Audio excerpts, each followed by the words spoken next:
Hola colegas, yo soy el doctor Fernández y hoy les traigo otro episodio de mi podcast Tangente Médica. La verdad tengo la segunda parte de lo que es el UNACOM práctico.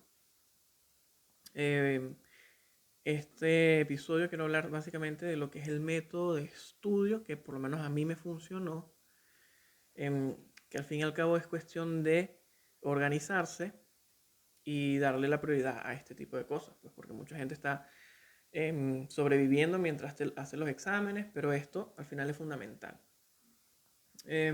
Primero, yo presenté en la U de Chile, fue la universidad que me tocó, que me correspondió. La U de Chile, básicamente son casos clínicos de 7 minutos, en donde tú vas a interrogar a un actor y tienes que hacer tu interrogatorio completo, dar tu diagnóstico, conducta y eso. ¿Qué es importante de esto? Que al final no importa o no es lo principal hacer el diagnóstico. Hacer el diagnóstico es parte de la evaluación. Tú puedes llegar al diagnóstico muy rápido, dar tu conducta y terminar tu caso clínico y aún así reprobar el caso, ese caso. ¿Por qué? Porque también hay que entender que hay ciertos aspectos que son evaluados en donde tienes que hacer un interrogatorio lo más completo posible. Si no haces este interrogatorio, pierdes puntos. Al final, la conclusión de todo esto es tratar de ganar el mayor puntaje posible. Pero bueno, para eso hay que estudiar, digamos que desde dos puntos de vista. Hay que estudiar la parte teórica, que bueno, uno ya es médico, uno ya tiene conocimiento médico, y aparte ya uno pasó teórico. Así que ya tiene, digamos que ciertas cosas más frescas y más resumidas. Aparte hay unas guías de la U de Chile que se llama Síntesis de U de Chile, en donde te resume cada patología según especialidad y todo lo demás en una o dos páginas cada enfermedad. Entonces es muy práctico cuando tienes dudas acerca de una enfermedad, tú la buscas en esa guía, eso se consigue. Al final, cuando tú estás estudiando, mucha gente, hay grupos, etcétera. La información siempre se transmite de persona a persona. Es muy buena para estudiar la teoría. Y está la parte práctica que uno tiene que estudiar o practicar, que es fundamental, pues básicamente. Hay dos materiales de apoyo que son útiles. Están las guías ECOE, que son guías de la U de Chile, donde básicamente son borradores de guiones.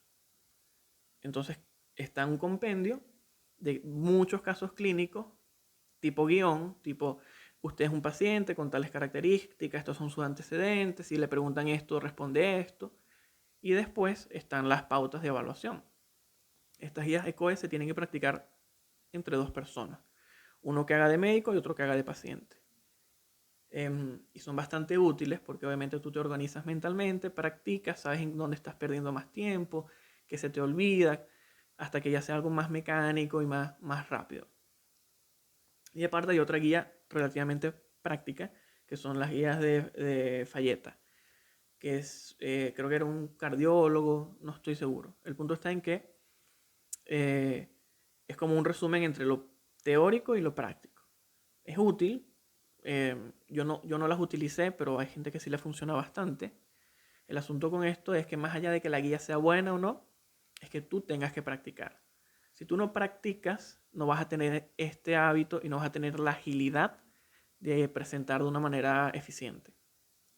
Bueno, antes de cada caso clínico, a ti te van a dar un contexto y unas, entre comillas, instrucciones, que al final siempre son las mismas instrucciones, porque tú siempre vas a tener que preguntar eh, enfermedad actual, antecedente, diagnóstico y ya, básicamente eso. Y el contexto sí va a variar. Puede ser que tú estés en un ambulatorio de atención primaria en salud o puede ser que estés en un hospital y según cada caso clínico, cada contexto, mejor dicho, tú tienes que tomar una conducta. No es lo mismo un infarto en atención primaria que un infarto en un hospital. Cosas así. Hay diferentes tipos de pautas. Las primeras pautas, que son las pautas generales, hay que entender que uno cuando hace todo este interrogatorio tiene que hablar de la manera menos técnica posible. Todo lo que tú le vayas a preguntar o explicar al paciente tiene que ser un lenguaje coloquial, como si fuera un paciente normal. Y tratar de evitar usar esos términos. A veces uno inconsciente los dice. Si uno los llega a decir, lo ideal es de una vez explicarlo de una manera sencilla, como para que el paciente no se quede con la duda y no te reste en ese punto. Y uno tiene que siempre comunicarse de una manera empática y agradable. Porque hay actores que son muy buenos, que están como que esperando que tú les preguntes, te lanzan pistas como para que te orientes un poquito, que no son todos, pero hay algunos. Y hay otros pacientes que son muy cerrados y no te explican o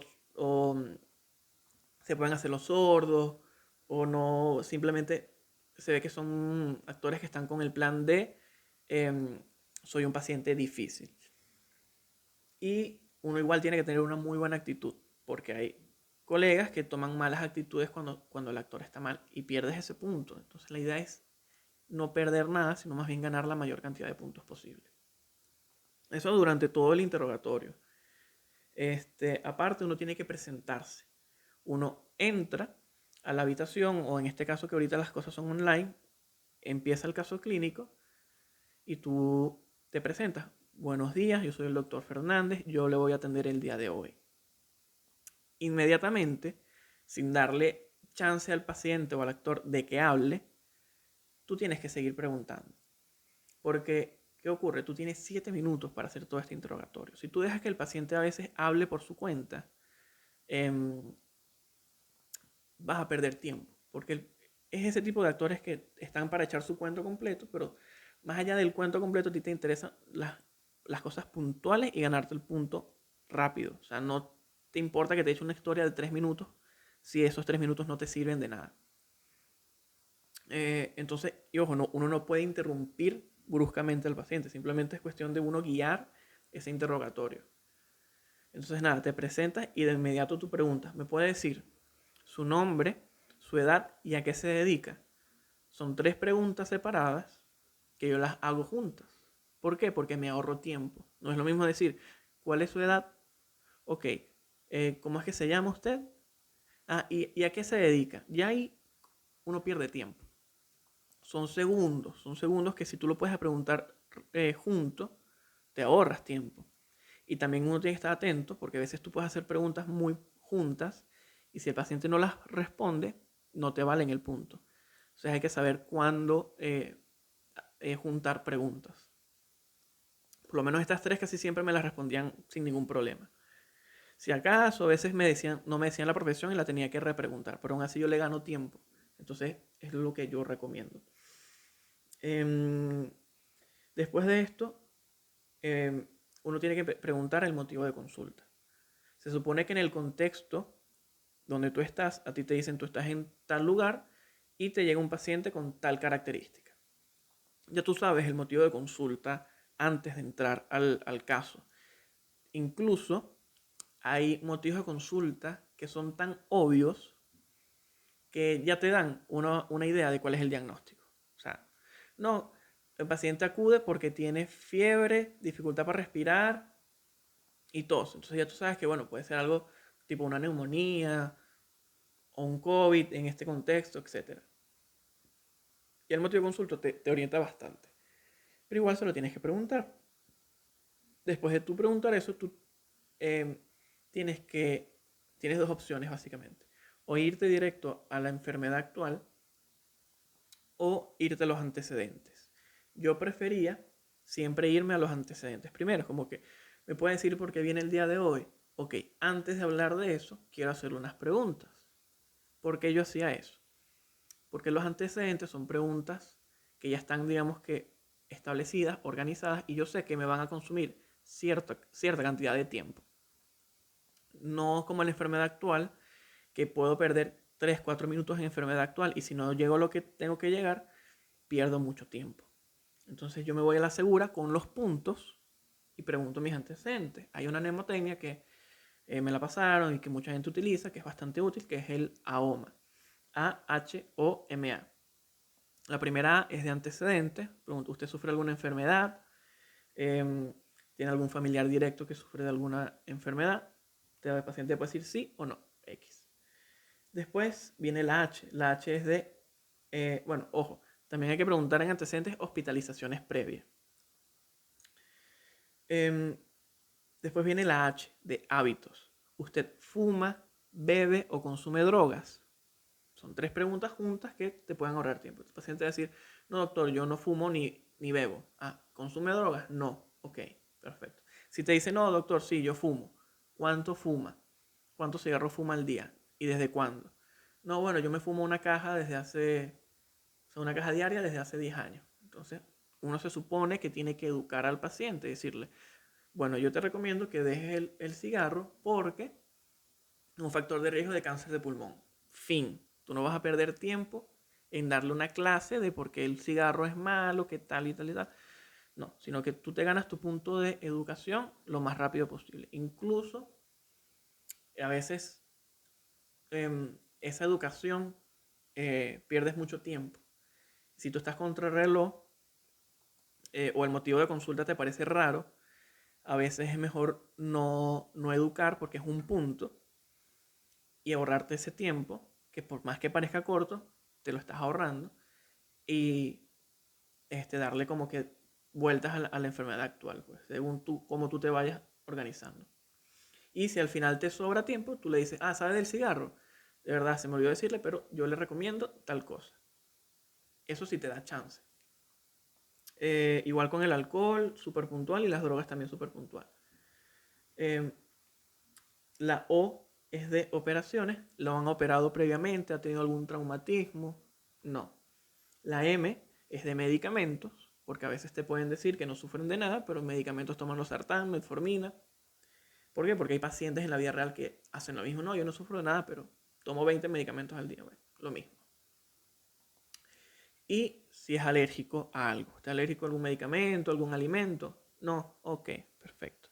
Y hay un punto en donde casi que ni te interesa la respuesta. Porque tú lo que tienes que hacer es preguntar esto de una manera muy mecánica, relativamente rápido. Obviamente que se te entienda lo que estás preguntando. Pero no hay un... O sea, muchas veces estos antecedentes no te van a cambiar drásticamente el diagnóstico. Entonces, es cuestión de preguntar, responde, pregunta, respuesta, pregunta, respuesta, pregunta. Nada. Y ahí después yo me iba para la enfermedad actual. Entonces, ahora, hablando de lo que lo trajo. Me dijo que usted tenía dolor. Vamos a ver, hay muchos síntomas, honestamente. La pericia o la capacidad de poder interrogar bien por enfermedad actual, o sea, por motivo de consulta, es cuestión de practicar y practicar y practicar. Porque más allá de que tú sepas llegar al diagnóstico, la idea es que tú hagas la mayor cantidad de preguntas acerca de ese síntoma principal. Por ejemplo, si el principal síntoma es, no, yo vengo porque me duele al orinar. Entonces tú tienes que hacer un interrogatorio de muchos síntomas urinarios. No solamente te vas a quedar como que, no, bueno, le arde, está bien. ¿Está yendo mucho al baño? Sí. ¿La orina tiene sangre? Sí. Y ya te fuiste del tema. No, tienes que indagar lo más posible. Entonces, si te dicen algún síntoma urinario, disuria, poliuria, nicturia, hematuria, si hay tenesmo vesical, si hay retención urinaria, si hay goteo posmiccional en caso de hombres, incontinencia, lo que sea. Lo que sea, la idea es como que indagarlo más completo. Y aquí es importante no desmotivarse cuando el paciente te diga que no. Porque tú puedes tener en la mente una lista de 10 cosas que preguntar. Te dice que sí a la primera y a las otras 9 tú empiezas no, no, no. Y dejas de preguntarte. Y resulta que al final las 4 o 5 preguntas que tú no quisiste preguntar porque sentías que no ibas para donde iba el caso, como que no, si me está diciendo que no, es porque yo estoy haciendo preguntas innecesarias. Mentira. Porque lo que te interesa es preguntar, no te interesa tanto la respuesta, te interesa preguntar. Entonces, si es algo que está asociado, lo tienes que preguntar. Así tú creas o sea, no te puedes dejar desmotivar porque las primeras preguntas te las responda con un simple no. Si tú sabes que lo tienes que preguntar, pregúntalo. Y están los síntomas secundarios que, bueno, si vino por ardor al orinar, tienes que preguntar, ¿ha tenido fiebre? ¿Ha tenido dolor lumbar? Em, ¿Cuáles son sus hábitos sexuales? Si es una persona joven, etcétera. Otro ejemplo, si tú tienes un paciente con fiebre y te dice, no, yo vengo porque tengo fiebre y tos. Bueno, tú sabes que lo más probable es que sea algo respiratorio. Pero igual, tú tienes que preguntar muchos focos de fiebre. ¿Te has visto alguna lesión en la piel? ¿Has tenido diarrea? ¿Te molesta al orinar? Eh, Cualquier tipo de foco que se te ocurre, tienes que preguntarlo. Porque así no te ayude al diagnóstico, te da puntos. Y otro ejemplo clásico es el dolor. Cualquier dolor que tenga, tienes que preguntar el Alicia, que todos conocemos, lo más completo posible, y te vas con los síntomas secundarios y ahí te ganas tu puntaje. Se supone que el diagnóstico es de librito. Es decir, va a ser muy obvio. No te van a poner un caso clínico súper rebuscado ni nada, simplemente es como que tú, cuando haces un buen interrogatorio, vas a saber rápido cuál es el diagnóstico. Rápido, rápido. Si no llegas al diagnóstico es porque te faltó preguntar algo puntual, pero muchas veces vas a llegar al diagnóstico relativamente fácil. Después se supone que a ti te van a dar el examen físico para que tú lo leas. Aquí lo que yo recomiendo es que tú, mientras vas leyendo relativamente rápido, lo positivo tú se lo comentes o se lo preguntes al paciente. Por ejemplo, mira, veo que tienes los signos vitales bien, cabeza, esto está en orden. Mira, veo que tienes un nódulo. ¿Tú te has sentido alguna pelotica, algún poroto en el cuello? Y ahí empiezas a interrogar. No, sí, tengo como una pelotica desde hace tanto tiempo. Y ahí son puntos de enfermedad actual que probablemente se te escaparon. Y lo mismo, lo positivo, pregúntalo. No solamente es decirlo, porque decirlo no garantiza nada. Es preguntárselo. Usted se ha notado que está más pálido. Y así sucesivamente con cualquier cosa positiva. Y eso con examen físico. Y ahí se supone que tú tienes que hacer todo esto y vas como 5 minutos 30 como mucho. Por eso es cuestión de organizarte, porque esto, si tú no te sabes organizar tu tiempo y vas de atrás para adelante, adelante para atrás, te faltan preguntas, o simplemente preguntaste todo, pero ya te quedan son 30 segundos, aún te falta llegar al diagnóstico. Y ojo, hay diagnósticos que básicamente tienen preguntas específicas. Por ejemplo, si tú tienes un paciente diabético, tú le tienes que preguntar por poliuria, polifagia, todo eso. Si tienes un paciente con Alzheimer, tienes que preguntarle si ha tenido problemas de memoria a corto plazo, largo plazo, dificultad para manejar el dinero. Eso con cada patología. Por eso estudiar la teoría es fundamental. Para que estés como un poquito más pila y atento ante estos detalles específicos. Pues. Nada, después de que tú haces todo esto, se supone que, como dije, te queda 1 minuto y medio para dar tu diagnóstico y tu conducta. Aquí en esto, el diagnóstico, tú dices, lo más probable es que usted tenga tal cosa, vamos a hacer esto, esto y aquello, le voy a indicar tal medicamento. Lo ideal es que tú des tus medicamentos con dosis completas, pues, y por tanto tiempo. También hacer énfasis en que si tratan a un niño porque tiene una gripe, al ser un proceso viral, tú le tienes que especificar a la mamá, esto no requiere antibiótico. Eso es fundamental en estos casos. Pues.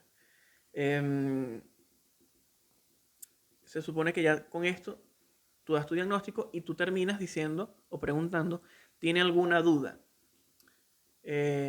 Bueno, y si tienes que derivar, deriva. Muchas veces si tienes la duda, ¿será que derivo o no derivo? Tienes que derivarlo al especialista, porque al final es más probable que si tú lo derivas y no lo tenías que derivar, porque era algo de manejo medicina general, pero si tú lo derivaste, no te van a quitar puntos.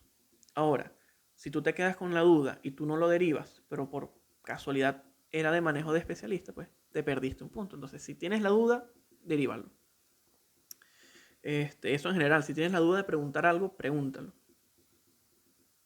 Y ya después que tú termines todo esto, se supone que te tiene que quedar cierto tiempo, varios segundos, y tú le preguntas, ¿usted tiene alguna duda? Y te va a responder con, no, no tengo duda. O, no, yo quería preguntarle si esto era grave. Tú lo tienes que explicar y ya. No, las dudas usted me las respondió durante el interrogatorio, así que no tengo ninguna duda. Eso es bueno porque quiere decir que estás dentro de lo que estás preguntando lo que tenías que preguntar. O te puede decir, no, sabes que tengo una duda sobre tal cosa. Y si te salen esas dudas, son preguntas que en líneas generales se te escaparon. Así que está bien que tengan dudas, porque son puntos que tú puedes ganarte.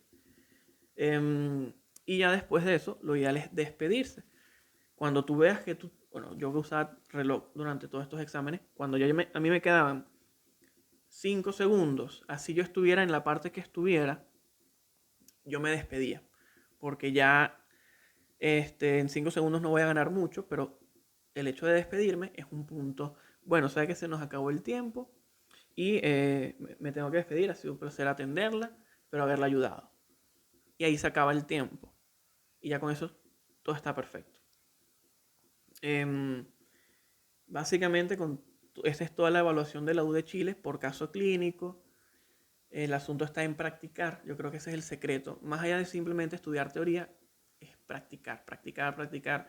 Buscarte algún colega que también esté con los mismos prácticos. Hay grupos de WhatsApp que se hacen. O sea, de verdad que el secreto de pasar los prácticos es practicar por tu cuenta. Y cuando tú practicas, si tú practicaste un caso clínico de anemia, ahí tienes ya ya estás estudiando anemia, entonces vale por 2. Y básicamente eso era todo lo que quería hablar del esquema. Ojo, este esquema es como básicamente medicina interna. Es un esquema general que si hablamos de pediatría, bueno, hay que preguntar antecedentes pediátricos. Si hablamos de ginecobstetricia, énfasis en antecedentes ginecobstétricos. Pero ya este esquema general es como la base para tú entrar en calor con estos temas. Pues que tú te sientas cómodo y agarres mínimo y después ya cuando te toque, pues estés un poquito más orientado.